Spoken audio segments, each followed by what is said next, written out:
Hey guys WhatsApp welcome back to my channel. আমি ইয়াশ চলে এসেছি আজকে আরেকটা নতুন ভিডিও নিয়ে। আর আজকে তোমাদের সাথে আমি শেয়ার করবো একটা রেসিপি, সেটা হচ্ছে চিকেন রেসিপি। সেটা ভীষণ কমন রেসিপি, সবাই কম বেশি জানো।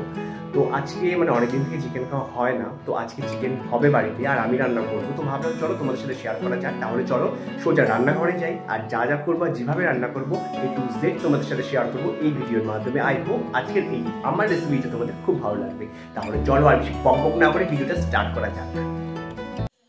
সো ফ্রেন্ডস, চলে এসেছি রান্নাঘরে। আর প্রথমেই আমি চিকেনটাকে ভালো করে ধুয়ে রেখেছি। এরপর এখানে একে করে মশলাগুলো অ্যাড করব। ফার্স্টে আমি অ্যাড করছি জিরে গুঁড়ো, এরপর আমি রং আর ঝালের জন্য অ্যাড করছি লাল লঙ্কার গুঁড়ো, এরপর আমি দিচ্ছি ধনে গুঁড়ো। এটা পরিমাণ মতো তোমরা দেবে, কতটুকু মাংস আছে সেই হিসেবে। তারপর আমি দিচ্ছি আদা রসুনের পেস্ট অ্যাড করার পর আমি দিচ্ছি টক দই, যদিও এটা অপশনাল, তোমরা চাইলে দিতেও পারো আবার না দিতেও পারো। এরপর আমি দিয়ে দিচ্ছি স্বাদ মতো লবণ আর তারপর হলুদ। এরপর এটাকে ভালো করে মেখে আমি 2 ঘন্টার জন্য রেখে দেবো।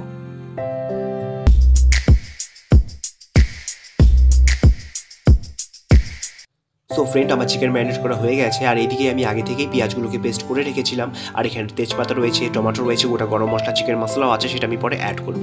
কড়াইয়ের মধ্যে দিয়ে দিচ্ছি রিফাইন্ড অয়েল। এটা হালকা গরম হয়ে যাওয়ার পর আমি ফার্স্টে অ্যাড করছি তেজপাতাগুলো, এরপর আমি দেবো গোটা গরম মশলা। তেজপাতা আর গরম মশলা অ্যাড করে দেওয়ার পর হালকা একটু ভেজে নিতে হবে। এরপর আমি এখানে অ্যাড করব পেস্ট করে রাখা পেঁয়াজগুলো। এটাকেও হালকা ভাজতে হবে যাতে পেঁয়াজের কাঁচা গন্ধটা বেরিয়ে যায়। তারপর তোমরা দেখতে পাচ্ছ যে হালকা একটু সোনালি রং হয়ে এসেছে। এবার আমি অ্যাড করবো কেটে রাখাগুলো টমেটোগুলো হালকা একটু ভেজে নিতে হবে যাতে টমেটোগুলো হালকা একটু সেদ্ধ হয়ে যায়। তো এবার আমি অ্যাড করবো এখানে চিকেনগুলো এক এক করে অ্যাড করে দেওয়ার পর বাড়ির লোক বলছে চিকেনে আলু খাবে, বাট আলু তো আমি আগে থেকে ভেজে রাখিনি, তাই কী করলাম, আলুগুলোকে এভাবে গোটা গোটা করে কেটে রেখেছি। এটাই আমি একটু পরে ডাইরেক্ট চিকেনে অ্যাড করব, কিছু করার নেই। বাট তোমরা চেষ্টা করবে যখন চিকেনে আলু দেবে সেটা আগে থেকে একটু ভেজে রাখতে, তাহলে আলুর স্বাদটা আরও বেড়ে যায়। তো এবার আলুগুলো আমি চিকেনে অ্যাড করে দেওয়ার পর হালকা একটু নাড়াচাড়া দিয়ে কিছুক্ষণের জন্য ঢেকে রাখবো যাতে একটু সেদ্ধ হয়ে যায়। আর আলাদা করে জল দেওয়ার কোনো দরকার নেই, কারণ চিকেন থেকে অলরেডি জল বেরোবে।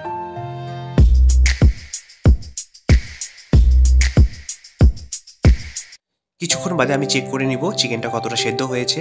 আর তোমরা দেখো বেশ অনেকটাই জল বেরিয়ে এসেছে। এখন আমি অ্যাড করব চিকেন মশলা, তারপর ভালো করে একটু কষিয়ে নিব।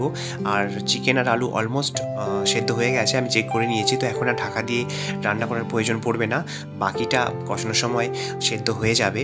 তো এটাকে ভালো করে লাল লাল করে এবার কষাতে হবে। আর কষানোর সময় খুব সুন্দর একটা স্মেল বেরিয়েছিল। তো আমার অলমোস্ট কষানো হয়ে গেছে। এখন আমি এখানে অ্যাড করে দেবো সামান্য পরিমাণে চিনি। আর জল অ্যাড করে দেওয়াটার সময় একদমই মনে নেই, তাই ডাইরেক্ট আমি গরম মশলা অ্যাড করে দেখাচ্ছি। এরপর কাস্তুরি মেথি একটু সামান্য পরিমাণে আমি ছড়িয়ে দেবো। এটা পুরো অপশনাল, তোমরা চাইলে দিতেও পারো আবার না দিতেও পারো। 4-5 মিনিট ফোটানোর পর আমি গ্যাসের ফ্লেমটা বন্ধ করে দিয়েছি। তো আমার চিকেন রেসিপি একেবারে রেডি। তোমরা চাইলে এটা রাইস অথবা রুটি দিয়ে খেতে পারো। আজকের এই ভিডিওটা আর এই রেসিপিটা কেমন লেগেছে আমাকে অবশ্যই জানাবে।